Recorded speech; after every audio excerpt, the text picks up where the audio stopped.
Hello, everyone, and welcome to the Positive Sports Report, covering middle school athletics for the San Juan Unified School District. I'm your host, Dana Smith. I'm the middle school athletics director for San Juan Unified School District, a teacher and coach at Carnegie Middle School, and a certified trainer for the Positive Coaching Alliance. In this episode, I'm going to talk about 5 reasons why your child should participate in middle school sports. And we have an interview with the head wrestling coach at Bella Vista High School, Garrett Lane. We're going to discuss how middle school sports prepares athletes for high school and the athletic and academic expectations for high school athletics. Let's roll.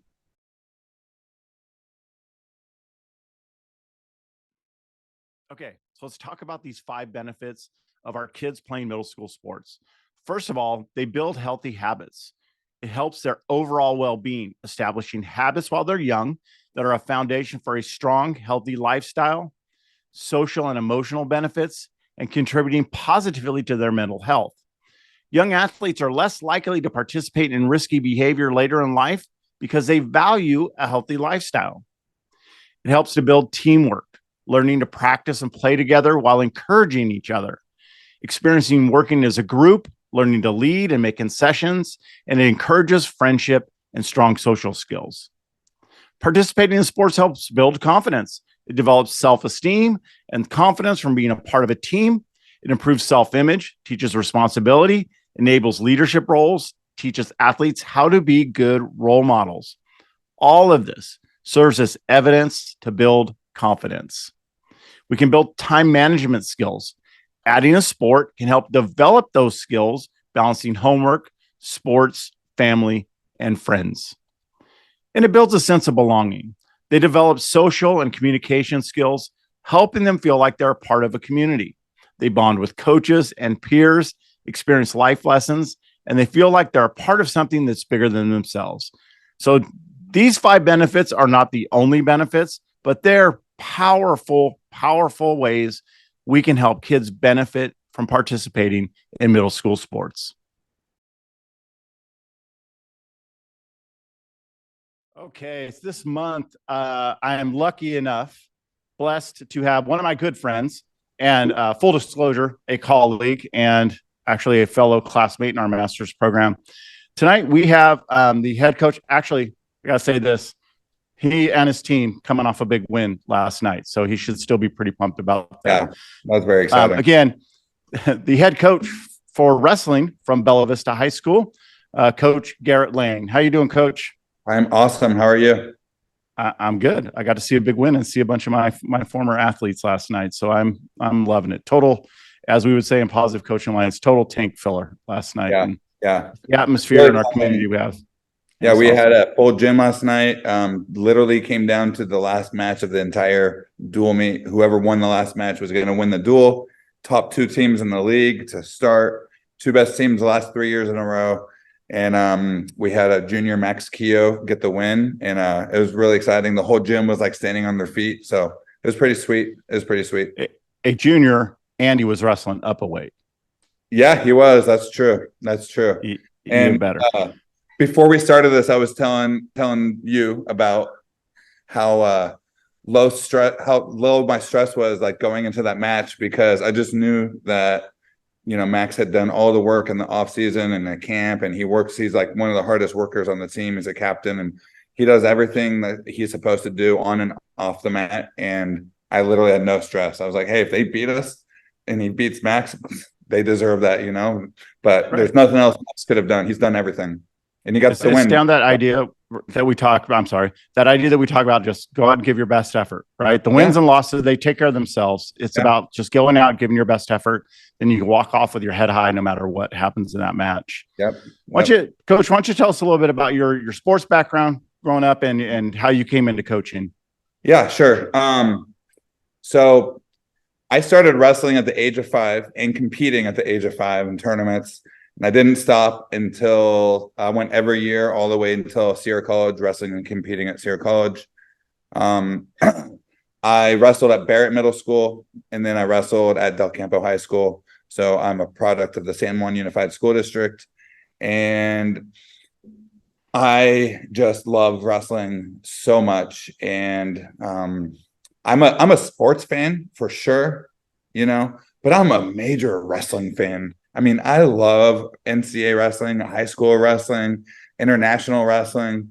I'm always watching it and studying it and learning and getting better, or trying to get better. And I just love it. And I love coaching wrestling, and I love being in tournaments and everything. I just love the sport. I love it. It's really My other sports background. So see what I'm talking about? I forgot that I played other sports too. But at Del Campo, I played football all 4 years, and I played rugby for the Cougar Rugby Club as well. And then in college, I played rugby at Sac State for 5 years as well. Yeah. One thing I have to say about wrestling is, although for growing up for me, it was my third sport, but as a coach, I mean, I always loved it, but it's just as a coach, it's just addicting. The community it builds, what you see kids do and what they bring out of themselves, it's just like, it's just unbelievable. There's nothing like it. Absolutely. Audience, if you haven't gone out and seen like a high school duel or one of our middle school duels, I totally encourage you to do that. It's a great atmosphere. Yeah. All right. You ready for your warm-up question? Yes, sir. All right. What is your favorite thing that you bought this year? Oh, and you can't say wings. I'm going to take that one off. I was going to say my favorite food that I bought. Are my kids going to listen to this? I hope so. I really hope so. I just bought some cool Christmas presents for them that are kind of for all of us. After Christmas, you'll have to take a picture and we'll post it on our Instagram so people can see what you actually bought. Okay. So this is probably unusual. I'm a big backpacker. I love going backpacking in the summer. Do a few trips every summer if I'm lucky, more. But last summer I did a big trip through Yosemite, through the Grand Canyon of the Tuolumne down Yosemite, if anybody knows. But I bought a new hammock for that trip. And instead of a tent, I sleep in my hammock every night. And I'm telling you, that thing was the coziest, nicest thing. I just like cuddled up there every night, and I just slept like a little baby. It was freezing. It was like in the 30s, but my sleeping bag was amazing. And that was nice. That was cozy. Now I want to go lay down and take a nap. Yeah. I don't want to see that hammock hanging in your classroom when I come over to Bella Vista. Oh, I know. I thought about bringing it to school and hanging on a tree at lunch, but I think I'd sleep and not wake back up, have stuff drawn on my face. See Mr. Lane during office hours. Yeah, exactly. Yep. All right. I love this question, and I probably know exactly what you'll say, or I could put it into words because I know you so well, but why do you coach? Love that question too. And back to the beginning, first of all, I love wrestling, right? I love the sport. I wrestled my whole life, and I want to give back to the sport, and I want to help kids, right? And I want to be a positive role model for kids. And as I've progressed through my coaching career, I've discovered how rewarding coaching can be. I remember the very first year I was a volunteer coach for Kirk Bebo over at Del Campo. He was my high school coach at Del Campo. He's a principal in the district now. And he really motivated me to get back and want to help others because he was helping me through a lot of stuff in high school. And I got in there and I noticed immediately it's all about the kids, not about me. And it's so rewarding right off the bat. And eventually, like, I'm at a point right now where I am using wrestling as a tool to build and improve the social and emotional well-being of all my athletes, of all my student athletes. It's just a tool to teach them life skills, right? And to have a positive influence on them, right? And I want to build their social and emotional happiness and well-being and make them better human beings through the sport. And the thing I loved about last night, because you and I coach the same kids, right? Yep. We know the same kids. We coach the families. Just that community it's built, and you get to see as they come back. Like you had kids who had graduated just recently and came back last night, and they all of them but one had wrestled for me. But it was just the community you build, and the fact they'll come back, and that just tells you everything about how tied in they were to their teammates and to the school and the community and what you did together, because it's together.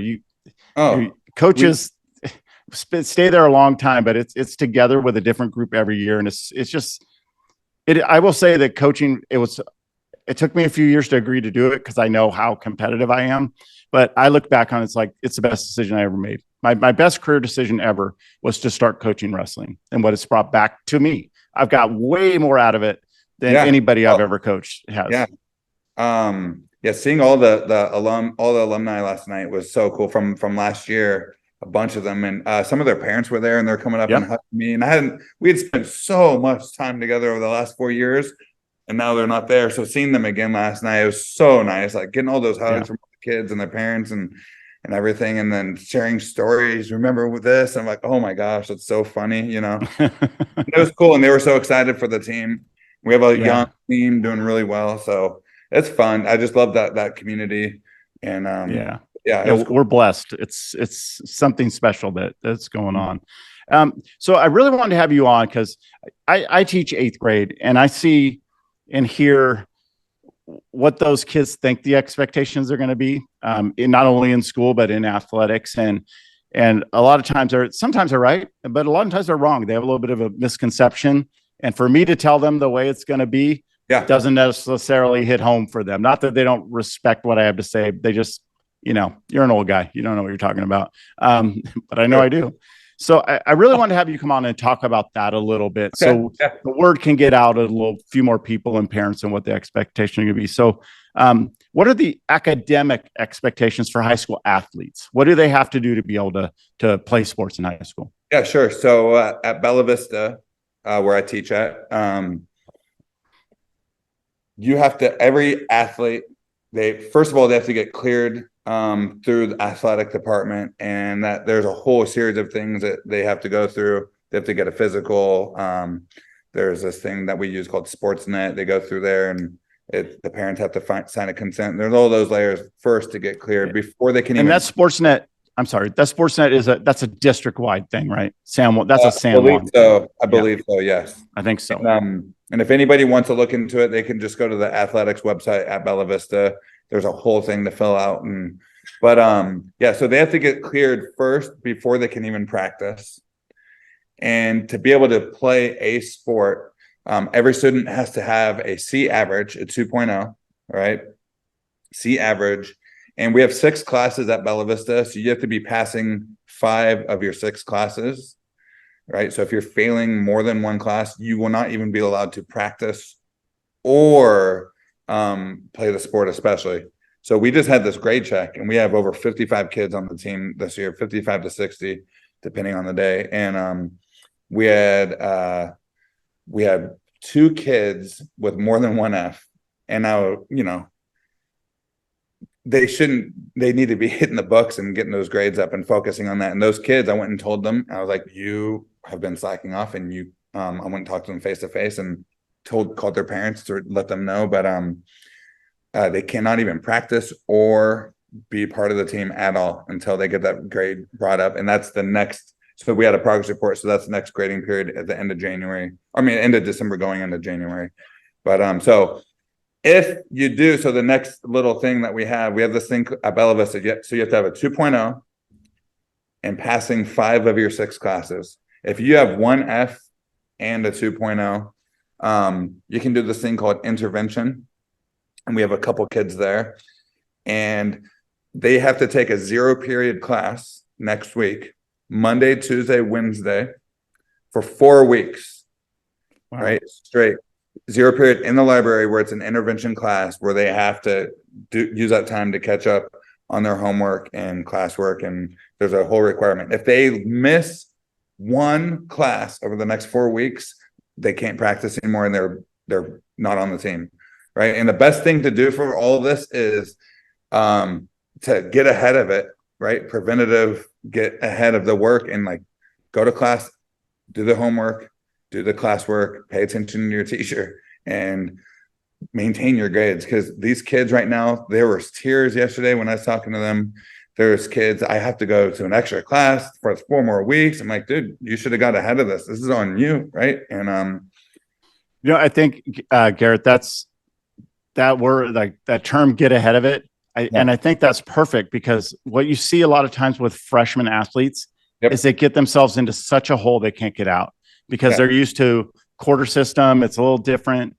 They start over, and high school's not like that. You're getting semester grades, and if you fail a class, you got to repeat the class. It's not, oh, well, and move on to the next one. There's a little more accountability there. And I think it's a little bit of a shock to them. Yep. And then they get themselves in such a hole in high school that they can't get out of it. And it ends up blowing a whole semester and a season and everything else. It just kind of snowballs on itself. Yeah. I talked to the parents and the wrestlers, your student athletes, right? Your student first. I'm a teacher on campus. Obviously hopefully it's obvious I'm stressing academics first over sports. And, it's better to be proactive instead of reactive, right? And I tell the freshmen every year when we start the year, you have a fresh start, 0 out of 0 in your classes, clean slate. Let's go. Start good, end good, right? And put money in the bank.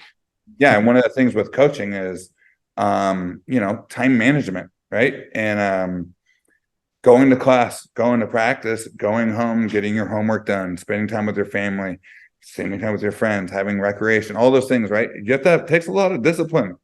Yep. It takes a lot of life skill, another life skill. Yeah, another life skill. One more thing too about that a lot of people don't realize about athletics in high school. And I'm sure, I don't know what it's like at Carnegie in the middle school, but if you get in trouble on campus, that impacts whether or not you will be able to play sports. And they're actually in the process right now. I spoke to our athletic director today because I thought you might ask about something like this. And he is in the process. They're in the process of approving and rewriting a new updated version starting next year. It's going to be uniform across all sports, but it's if you get in a fight, if you film a fight, if you get caught vaping or doing any of these certain behaviors, there's going to be, and I don't know exactly what it's going to be, but you're going to be more or less kicked out of sports, I think, for at least a month, no practices. And that's a whole season, right? I mean, right. This is a month of, and I don't know what it's going to be yet, so don't quote me on that, but it's going to be something along the lines of that. And then a second offense, way worse, right? And right. So it's not only grades, it's being a model citizen, being a good kid on campus, not doing bad things, right, on campus, not being a part of bad things on campus. So right. As the saying goes, it's about the name on the front of the jersey, not the back, and you're representing your school. So when you're doing things that are out of line with those core values of a school, then there needs to be some kind of accountability for that. So I think that's great. I think that's awesome. So my program or Carnegie's program really well. So you can see kind of what it can do for the high schools as they move on. And that's part of our mission is supporting high schools and what they're trying to do in our teams in our district. So how do you feel participating in middle school athletics prepares an athlete for high school sports and those academic requirements? Oh, wow. Okay. That's good. Probably, first of all, we hit on the biggest thing for me is the time management skills, right? If a middle school athlete can learn how to go to school all day and then go to practice and go home and get their homework done, like I said earlier, spend time with their family, spend time with their friends, if they can learn how to balance all that, that's a lifelong skill. I mean, I know I have friends that can't even do that stuff still. Right. And what a valuable life skill to learn in middle school. And so by the time you get into high school, that's already a habit for you, right? You already established that habit. Maybe make a couple micro shifts here and there to adjust because practices might be longer. You might have more homework, right? And days and schedules, but you already have that mindset that I'm going to be disciplined, right? I'm going to get up early, make my bed. I make my wrestlers make their bed. But Coach, it's that's the beauty of school sports is we can tie those things together and build that executive functioning. Like at Carnegie, like our district for middle schools, we have a grade check. They have progress reports and report cards. And if you have 2 or more F's and or U's from 2 different teachers, then you're ineligible to compete for at least 2 weeks. You can practice, but you can't compete. And then you can do a grade check. So it's like, it's easing them into that process of high school. But one of the things that I do, right. We have, and they ended up being called pink sheets because it's what I ran them off on one year. And it was still like a joke to the kids. And but we still like years, a decade later, we still call them pink sheets. but we do them every week. And was your behavior okay? Are you missing assignments from every teacher? And we collect them as they come into practice. If you have work to do, grab a computer, grab what you need, go sit and do the work before you get on the mat. That emphasizing that idea that school comes first before you get to come out and do. And we have this huge carrot in front of those kids that love their sport. And if we can use that to help them do better in school and learn those executive functioning skills, then by all means, that's what we should be doing. And if you try to take it to the next level, or you do take it to the next level, if you have a kid that wants to play in college, well, if I'm a D1 coach in anything, there are a lot of very good athletes in this country playing high school sports. So if I can pick between a very good athlete who has a 4.0 or better, if they're in some of those other classes, or 2.0, which one am I going to pick? I'm going to pick the one that's got the 4.0. So it's, again, money in the bank as you try to move on to play those next levels and get to play in college, if that's what your goal is. So I think that's probably, like, we nailed it right there. The biggest overall skill that they can learn, like life skill from middle school athletics, right? Transferring into high school. Another thing for just the sport, whatever sport that athlete is playing, learning the basic fundamentals of that sport, right? Establishing those skills and learning to love practice and love training, right? And I would say be a mat rat, right? Just be on the mat for wrestling as much as possible. Get at any practice you can. Go to the camps. Go to the off-season stuff. But learning.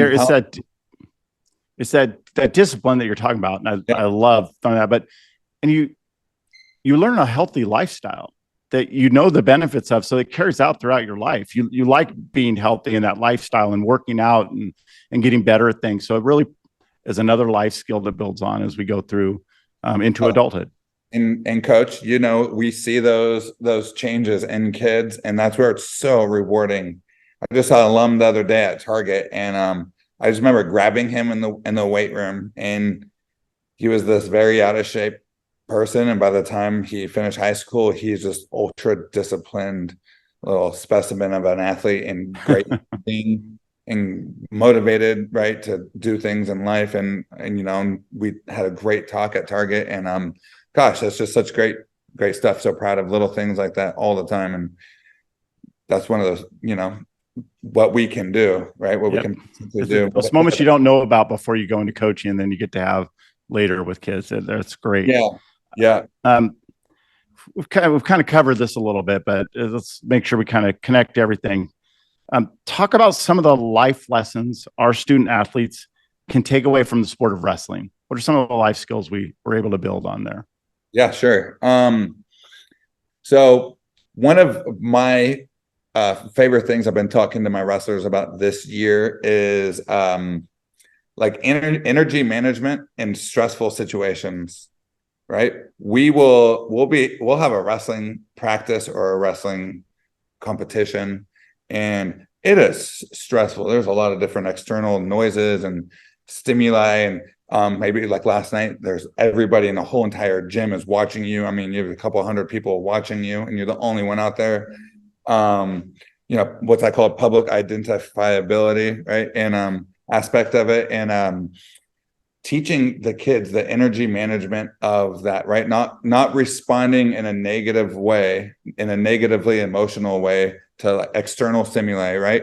Staying task oriented, being able to focus on the task at hand that I need to do right now, despite all that chaos going on, right? All the stress, staying in the moment, but teaching them how to do that, replicating those situations, then teaching and guiding the athletes on how to manage those situations optimally, right? And how to do it, like specifically, and getting through it. And I love doing that, and because that's a skill that's going to benefit them forever. Because you will see, I see people all the time, people start getting stressed, they start feeling pressure, and then they get emotional, then they get angry, and they yell, and they respond this way, versus being able to manage that energy, right?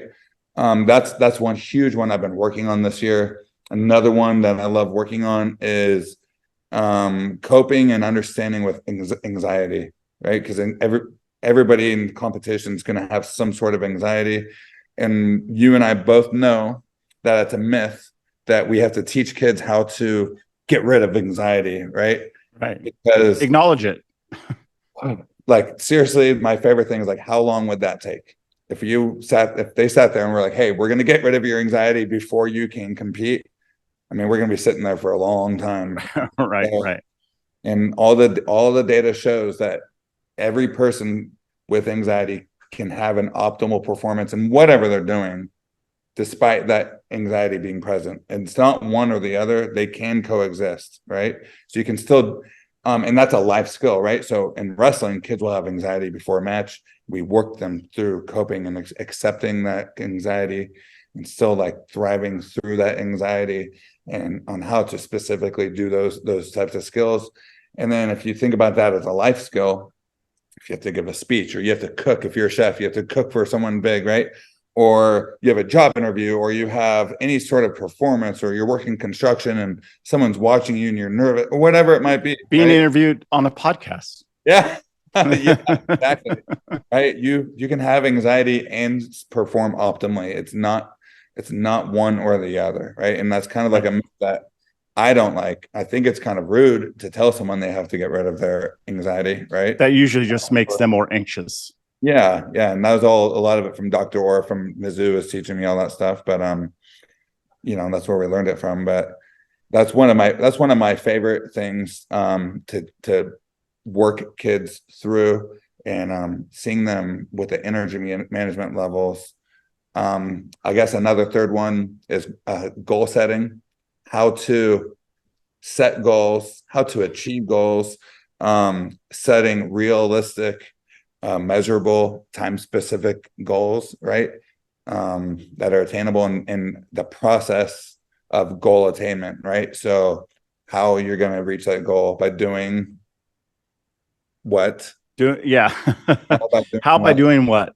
Yeah, every single day. And goal attainment, I don't know, the list goes on and on. Discipline, right? Making micro shifts in order to have positive habits, right, throughout the day instead of doing one major change. Right. That's we talk about every day of practice. How did you get better today? It's just it doesn't need a big thing. If it's a little thing every single day or as many days as possible, at the end of a certain point, you're going to be a lot better.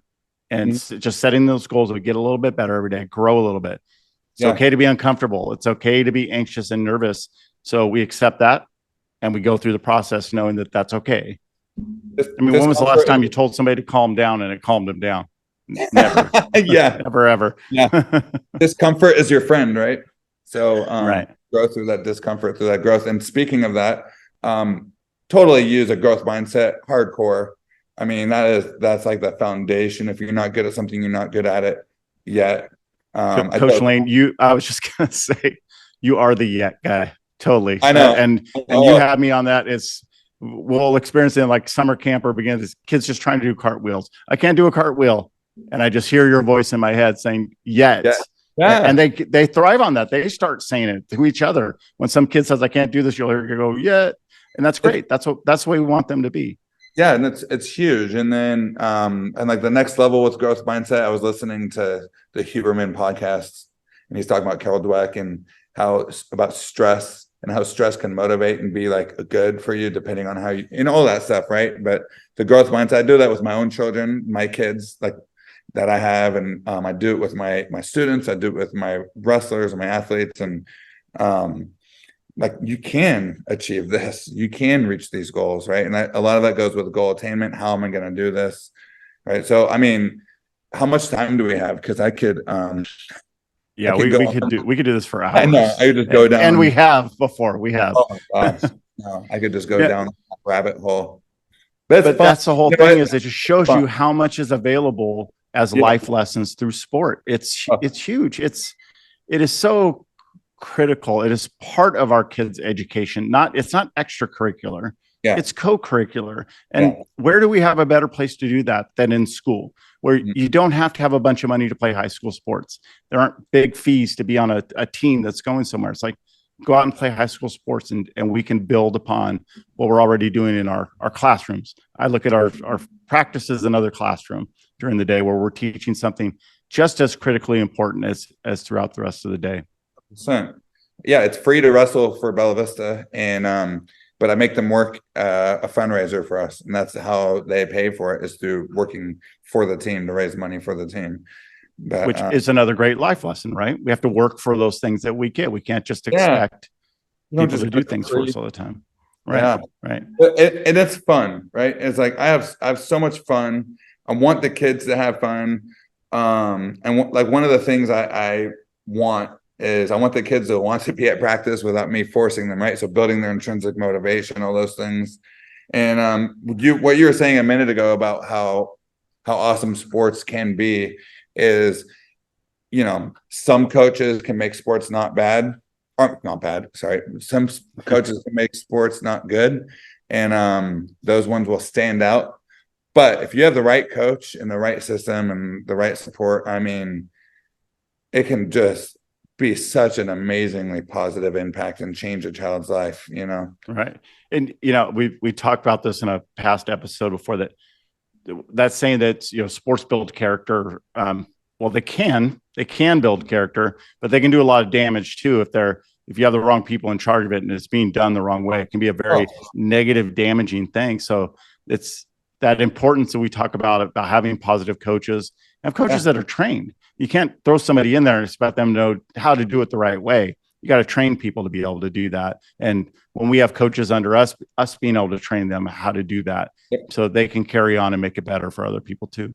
Yeah. And look at youth sports, right? Most of those are like the least trained. I'm not saying they're all not trained, but it's more likely to just be some mom or dad, right? That's just helping out and coach the team. Who wants to help out, right? Who wants to help out. My daughter's soccer coaches were awesome this year.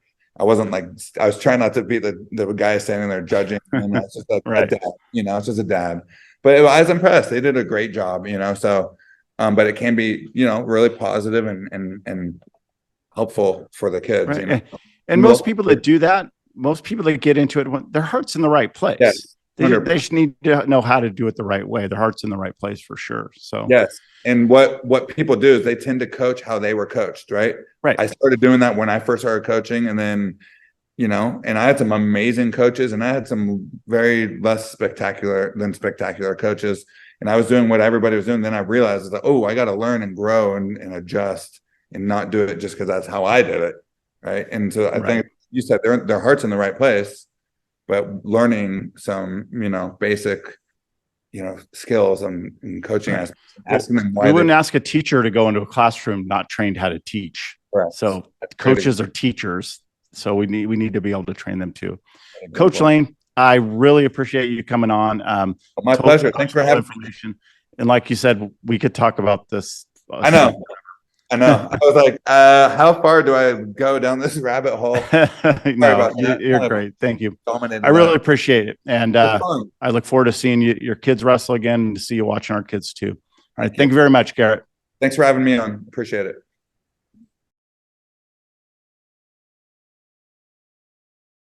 Thank you, everyone, for supporting the Positive Sports Report. A special thank you to Garrett Lane from Bella Vista High School for joining us on this episode. This month's shout out goes to our superintendent, assistant superintendent, and site administrators at our middle schools and K-8 schools. The expansion and growth of our sports and the benefits of their participation would not be possible without the support of all of you.